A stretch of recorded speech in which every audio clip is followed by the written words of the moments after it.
saí ali fora, deu vontade de falar para cada um pega a sua cadeira e vamos fazer o culto aqui fora. Porque tem um fresquinho ali, mesmo com um ventilador aqui, né? Ali fora é mais fresquinho, né? Eu quero trazer uma palavra hoje. O tema da campanha desse mês é crescimento espiritual. Amém? Quantos querem crescer espiritualmente? Crescer na fé, crescer no ministério, crescer em todas as áreas da sua vida. A proposta de Deus para nós é que haja crescimento, maturidade, né? E o tema de hoje é atingindo a maturidade espiritual. O apóstolo Paulo, ele fala muito sobre essa questão de você se tornar um crente maduro, você crescer na fé e se amadurecer, deixar de ser menino, né? E menino aqui, no sentido espiritual, não é idade, viu gente? Você pode ter 100 anos, às vezes você é menino ainda na fé, você não tem maturidade, né? Então Deus, Ele quer trazer para nós essa maturidade espiritual. E eu queria começar lendo com você. Deixa eu ver aqui. Minha pregação hoje é aqui, ó. Papelzinho. Eu lembro que a gente fez seminário, estava fazendo seminário, e teve um aluno lá, o pastor Osmar. Ele falou, cada um pega uma folha, agora vocês vão escrever um texto. Aí a gente pegou uma folha, né? Todo mundo deu uma caprichada. Eu peguei meu papel, agora eu lembrei do texto que ele escreveu. Ele chegou com um papelzinho desse assim, ó. E pôs lá na mesa do professor. Um papelzinho rasgado assim, igual o meu aqui, ó. Né? Aí ele... Geralmente eu preparo, eu digito lá, eu ponho uma pasta aqui. Não sei se vocês já viram quando eu venho pregar aqui, né? O conteúdo é bom, mas o papelzinho... Aí o professor falou, quem que trouxe isso aqui, ó? Eu falei, vixe, eu estava do lado dele, eu vi que era ele. Perguntou umas 2 vezes, quem trouxe isso aqui? Papelzinho igualzinho esse aqui, gente, ó. Aí ele falou, olha, isso aí é meu. Ele falou, pega aqui então, faz um negócio no papelzinho mais bonito, faz uma coisa mais... Estava numa prova, né? E às vezes a gente faz assim, né? Então, Deus muitas vezes quer o nosso melhor, né? Mas eu estava sentado aqui hoje e eu fui fazendo aqui, depois eu rasguei a folha no meio. Que ficou assim. Então quero começar com você lá em 1 Coríntios capítulo 13, versículo 11. Quem trouxe a Bíblia e a palavra de Deus, dá um glória a Deus bem alto. Lá em 1 Coríntios capítulo 13, versículo 11, a palavra de Deus, ela vai falar justamente sobre esse assunto conosco aqui. Capítulo 13, versículo 11, a palavra de Deus.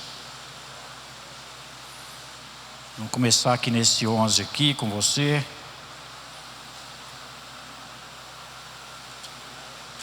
Diz a palavra assim, quando eu era menino, falava como menino, sentia como menino, pensava como menino, mas logo que cheguei a ser homem, acabei com as coisas de menino. Fala para o irmão, você já parou com as tuas meninices? Você já parou de ser menino, de ser criança? Né? Então, quando a gente faz umas coisas meio erradas, fala, larga de ser criança, né? Nessa frase que a gente usa, né? Às vezes a pessoa já é adulto já, mas a gente faz algumas meninices. Não tem nada errado em ser menino e ser criança. O apóstolo Paulo, para comparar a vida espiritual, ele começa trazendo uma comparação da nossa vida natural. Você já percebeu que a palavra de Deus, ela traz uma comparação das coisas naturais com as espirituais, né? Então a Bíblia fala do menino, da criança. Quem já foi criança aqui? Quem já foi amamentado aqui? Tua mãe, né? A minha mãe fala, você foi o primeiro que desmamou. A minha mãe falava desse jeito para mim. Falei, como é que é esse negócio? Você não gostava de leite, né? E até hoje, né? Eu não gostava de leite, nem de leite de vaca, depois eu não tomava. Mas existiu um período na tua vida que você era amamentado, você precisava do leite materno, amém ou não?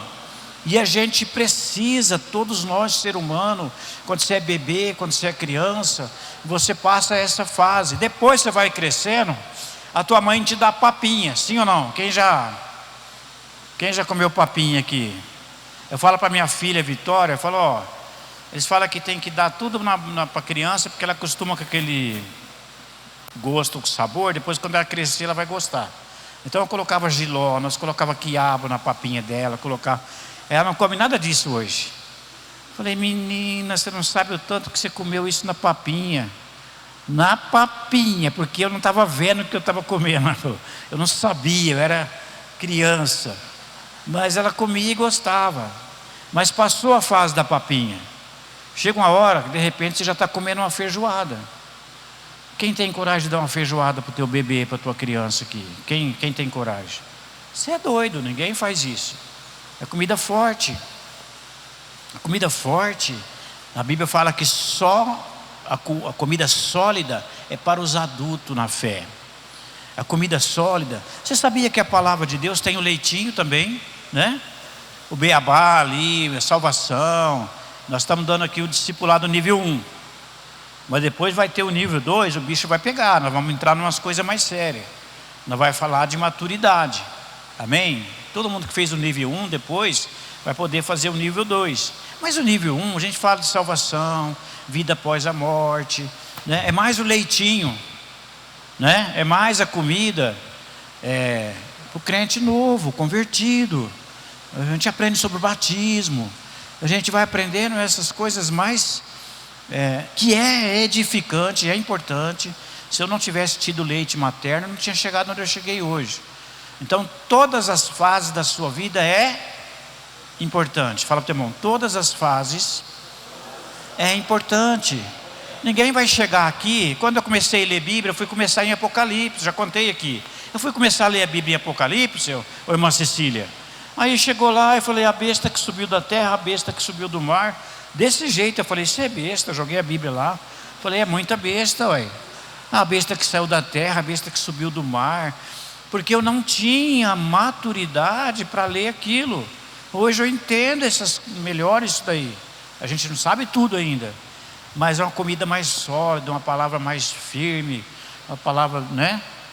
É para quem já cresceu, para quem já amadureceu na fé. E Paulo, ele começa falando, quando eu era menino, eu falava como menino, eu pensava como menino. Tem gente que é adulto, mas ele pensa igual menino. A gente precisa crescer, gente. Amém ou não? Cutuca teu irmão, quanto tempo você está ouvindo a palavra? Chega uma hora a gente vai sendo liberto de vícios, sim ou não? A gente vai sendo liberto, Deus vai mudando a nossa mente, né? A nossa mentalidade. Paulo fala, eu pensava como menino, agora eu tenho que pensar como adulto. Eu virei homem, eu tenho que pensar, tem que haver uma mudança de mente. A palavra, ela traz uma libertação na tua forma de pensar, na tua forma de enxergar o mundo, de enxergar as coisas de Deus, de enxergar as coisas espirituais. A gente tem nada errado em ser bebê, em ser criança. O que é errado é eu ficar sendo uma criança a vida inteira. O que está errado é eu continuar sendo um bebê na fé. Cutuca aí alguém perto de você e fala, Deus te chamou para te dar crescimento. Ele quer te dar crescimento espiritual. Ele quer te levar para uma maturidade. E aí as pessoas perguntam, o que é maturidade? Existe um nível que a gente não vai errar nunca mais? Existe e eu vou se você está buscando isso, eu vou te decepcionar hoje. Não existe um nível que você não erre. Você não virou anjo, você ainda é humano, amém ou não? Maturidade não é você se virar, ficar perfeito. Aliás, maturidade é você reconhecer todos os teus erros, amém ou não? Pedir perdão todas as vezes que precisar pedir perdão. Confessar pecado todas as vezes que precisar. A pessoa que tem maturidade, ela não deixa, ela não anda, ela errou aqui, ela está tão já com intimidade com Deus, a pessoa que amadureceu, que ela não aceita ficar. Eu falo que tem o crente porco e o crente ovelha. Perdão da comparação aqui. A ovelha, ela não aceita a lama, ela não aceita o pecado. A ovelha, vamos comparar ela aqui como um crente amadurecido, ela não aceita a lama.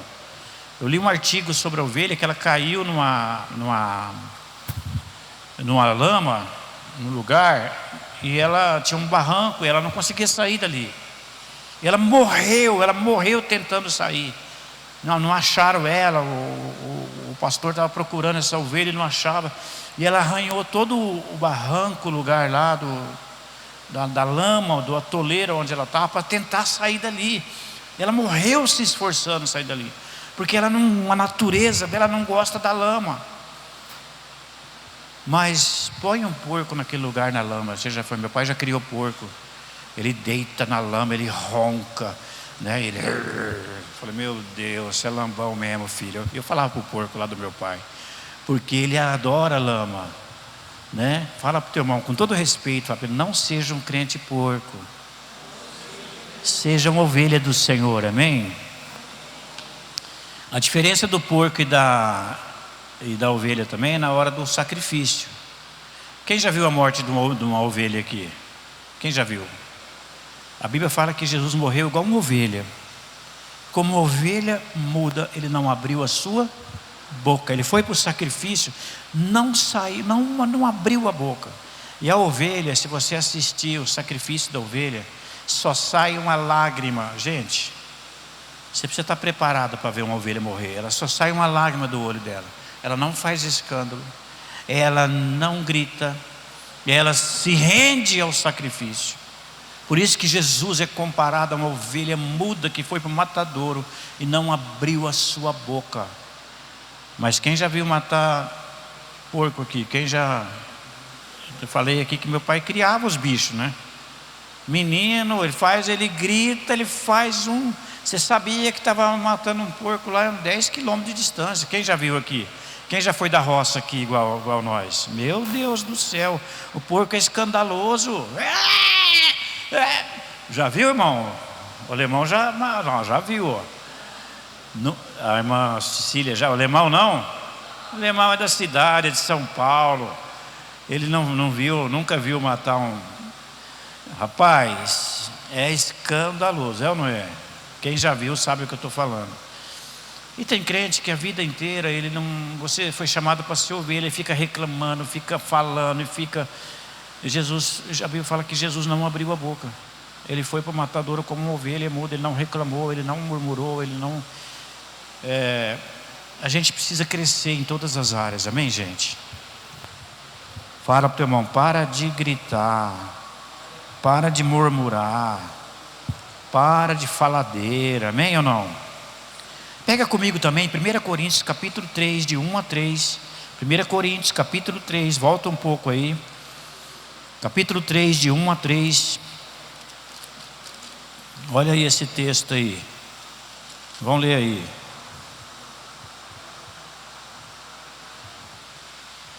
Verso 1. E eu, irmãos, não vos pude falar como a espirituais, mas como a carnais, como meninos em Cristo. Com leite vos criei, e não com carne, porque ainda não podias, nem tampouco ainda agora podeis, porque ainda sois carnais. Pois havendo entre vós inveja, contenda, dissensões, não sois porventura carnais, e não andais segundo os homens? Você sabe que Jesus, quando ele ia ministrar para as pessoas, ele tinha um nível de pregação para cada pessoa. Para os discípulos ele tinha uma palavra mais, vamos dizer assim, uma feijoada, um alimento mais sólido. Mas para a multidão, para algumas pessoas, e Paulo aqui, ele está falando dos crentes antigos, ele falou assim, com leite eu vos criei vocês. Mas eu queria trazer uma palavra mais sólida hoje para vocês, mas eu não posso. Eu ainda não posso, porque vocês continuam do mesmo tamanho, vocês não cresceu, vocês não amadureceu. Eu ainda tenho que trazer o leitinho, falar das mesmas coisas, porque... E falou que eles eram criança. Quem já viu criança? Vou falar da criança agora. Eu falei muito do bebê, né? Leitinho e papinha. Você já viu como a criança, põe duas crianças juntas, criança de 3, 4 anos ali, e põe os brinquedos ali para você ver como é que é a briga. A criança pode chegar com 4 brinquedos, mas chegar outra criança e falar, ó, dá um aí para outro brincar. Ah, os brinquedos é meu, e o pau quebra. Porque ela tem ciúmes, ela tem... E Paulo fala, quando existe isso na vida de um adulto, ele ainda é criança espiritual, né? No meio de vocês ainda tem uma discussão, tem uma contenda, tem um ciúme, tem inveja. Significa que vocês é criança, Paulo está dizendo. Então significa que a gente não cresceu. E Jesus não pode confiar algo maior na mão. Quantos aqui dá alguma coisa perigosa na mão de uma criança? Você chega lá, pega a tua criança, ó, nós vamos fazer a janta aqui hoje.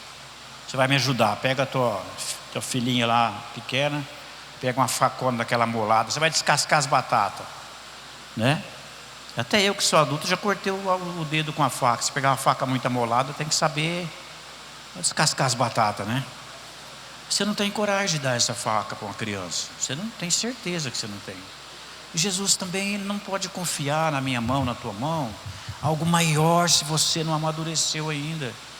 O que Deus está fazendo nesse tempo é preparando a igreja, preparar você, porque Ele quer confiar algo maior na tua vida. Que é umas coisas que a gente descobre nos evangelhos, né?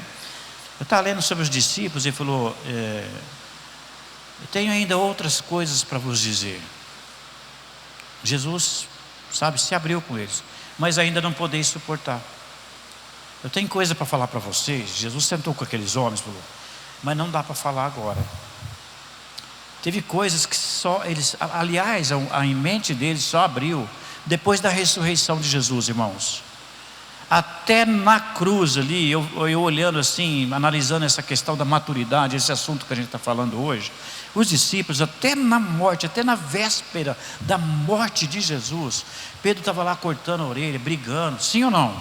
Jesus teve que colar uma orelha, porque eles ainda eram, sabe, o reino na cabeça deles. Eu quero falar alguma coisa do reino aqui, encerrando essa palavra. A ideia de reino que eles tinham é que Jesus ia ser rei, ia reinar na terra.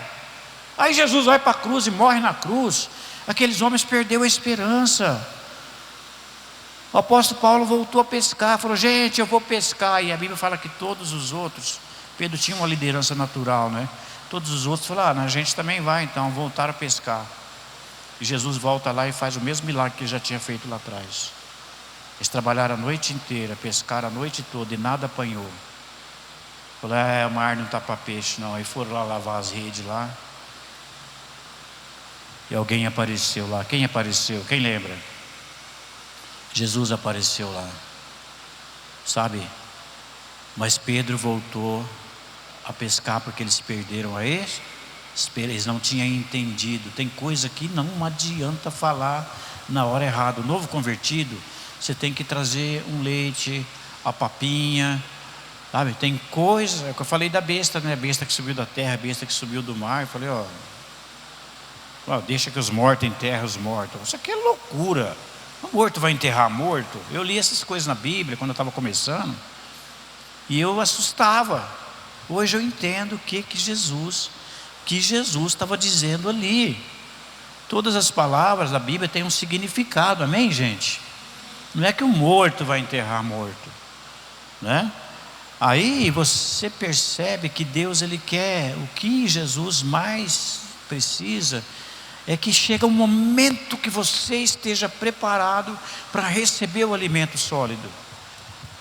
E a Bíblia fala que depois da morte de Jesus foram abertos os olhos dos discípulos. Então entenderam, eu acho lindo esse versículo. Então eles entenderam as Escrituras. Eles não entenderam as Escrituras, Caio, antes da ressurreição. Só depois da ressurreição, então foram abertos seus olhos e eles entenderam. Hoje eu vou orar, Deus vai abrir os teus olhos espirituais, para você entender as Escrituras. Então chegou uma hora que Pedro, ele entendeu as Escrituras.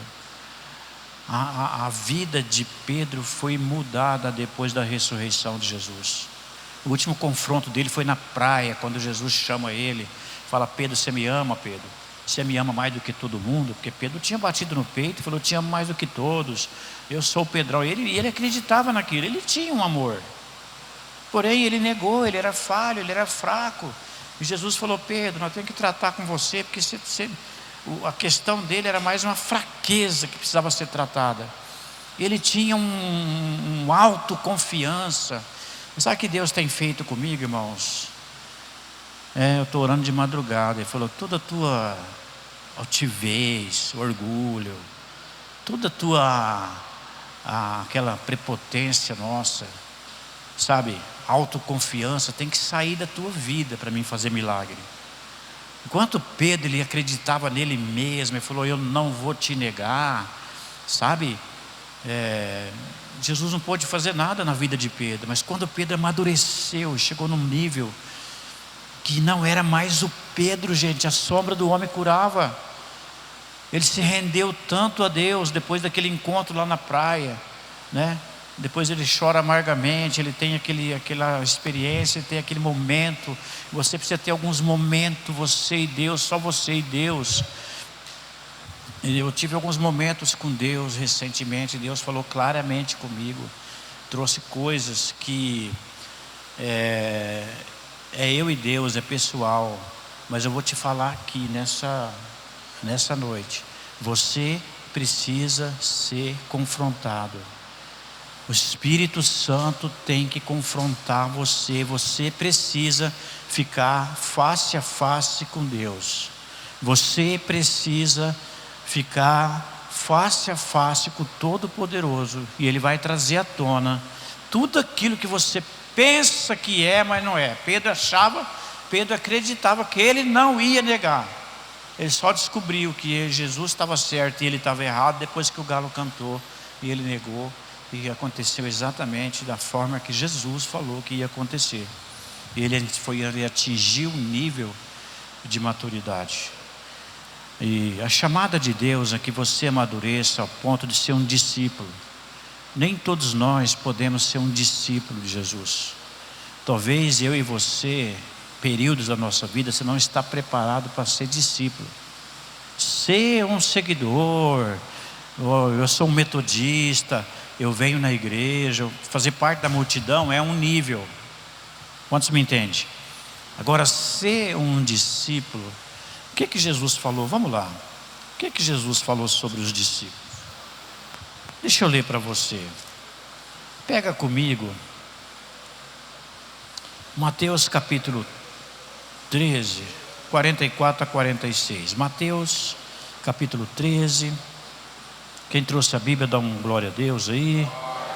Quem não trouxe pode acompanhar ali no Mateus capítulo 13, 44 ao 46. A palavra diz assim: também o reino dos céus é semelhante a um tesouro escondido.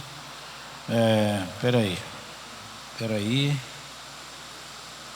Tá, eu vou falar do reino, depois eu falo do discípulo, né? Eu vou falar quanto custa o reino. Depois, eu peguei o texto errado, mas é um texto que eu ia ler também. Então, eu vou ler esse primeiro, 44 em diante.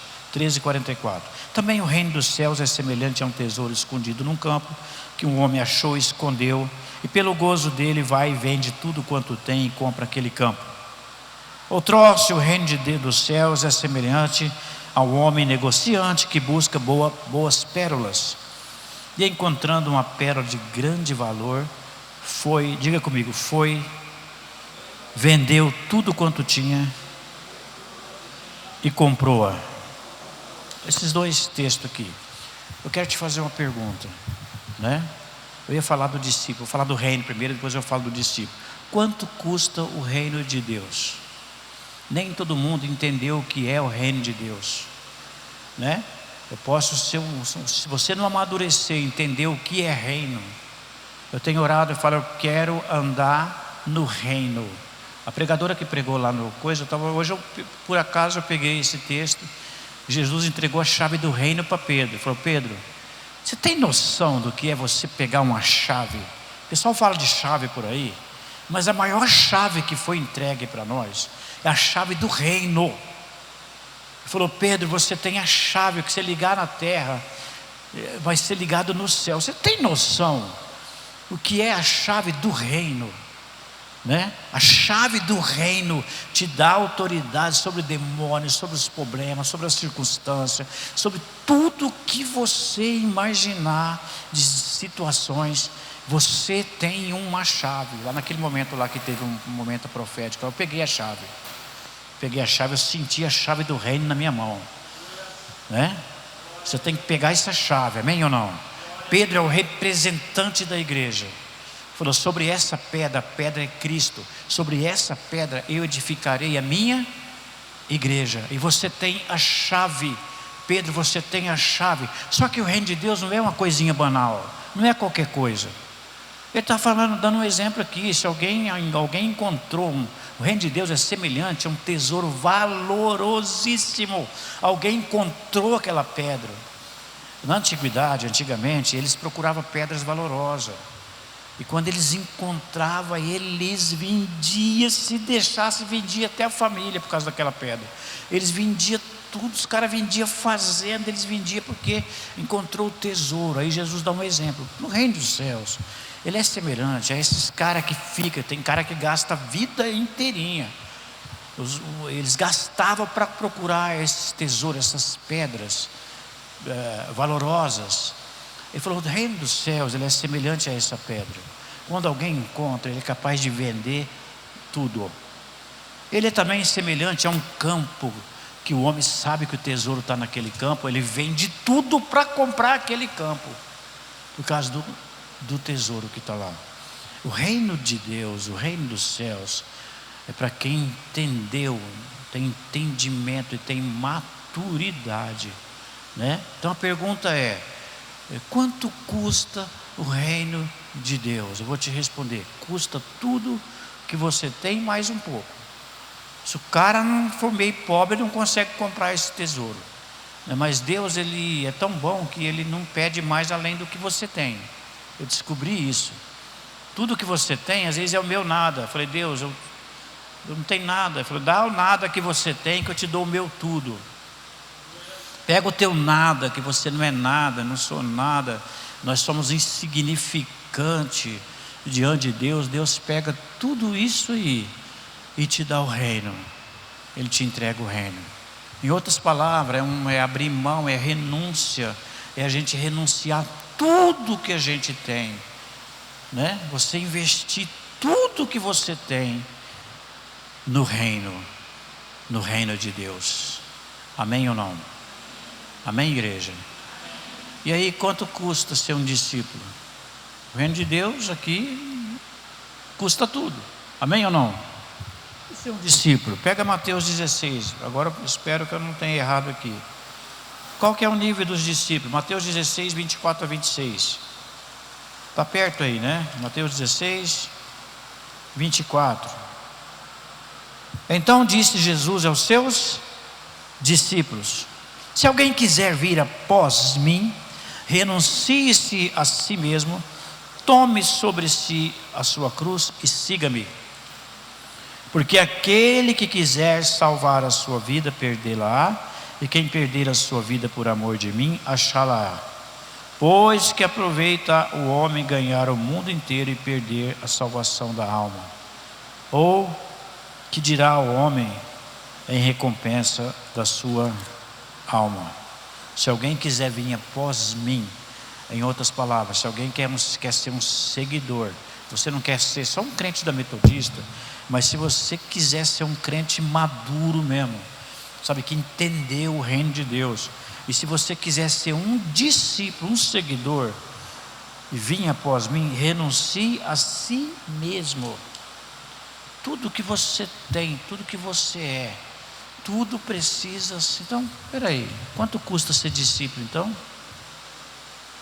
Tudo que você tem. A famosa frase do Billy Graham, ele usa o texto de Lucas, que fala mais ou menos isso aqui, né?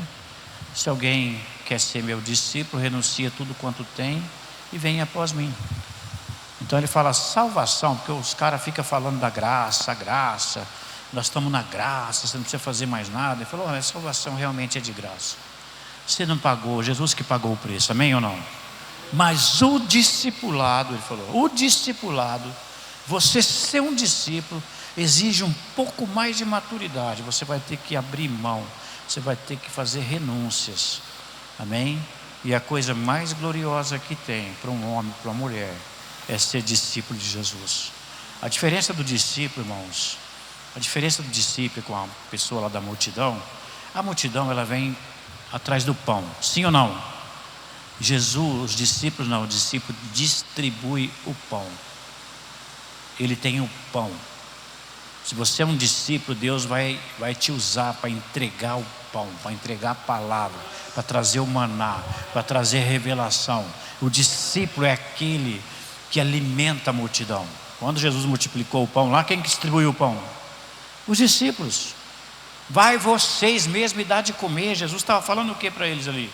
Rapaz, vocês são meu discípulo. Antes do milagre, ele falou, dai vós mesmo de comer. Ele falou, Senhor, eu tenho uns 5.000 homens aqui, só tem 2 pãozinhos, traz os pãozinhos aqui. Ele orou e multiplicou, e falou, pôs dentro do cesto, e falou, pegou um cesto, cada um vai distribuir, vai servir.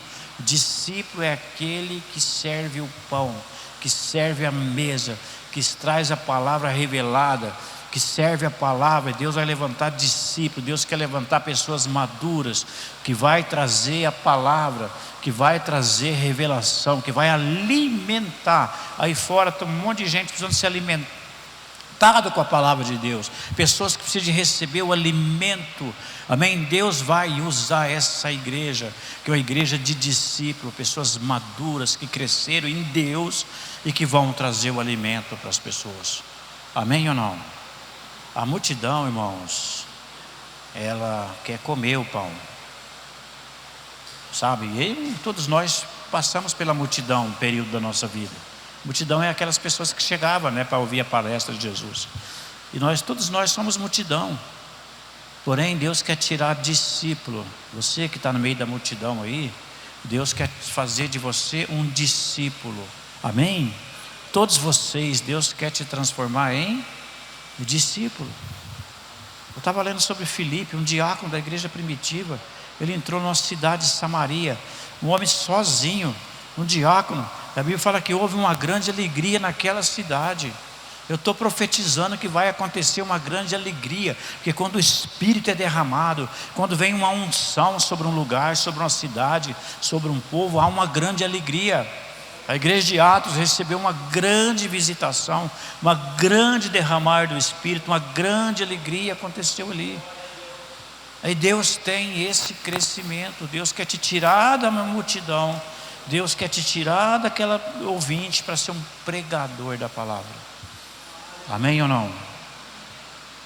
Vira para o teu irmão e fala, Deus quer transformar você em discípulo. Você é discípulo. Fala para o teu irmão aí com convicção, você é discípulo, amém ou não? O discípulo paga preço. Existe um preço para ser discípulo. Não existe discípulo sem renúncia. Não existe discipulado sem renúncia. A gente fala de discipulado, o que a gente faz aqui não é um ensinamento. O discipulado é mais do que isso.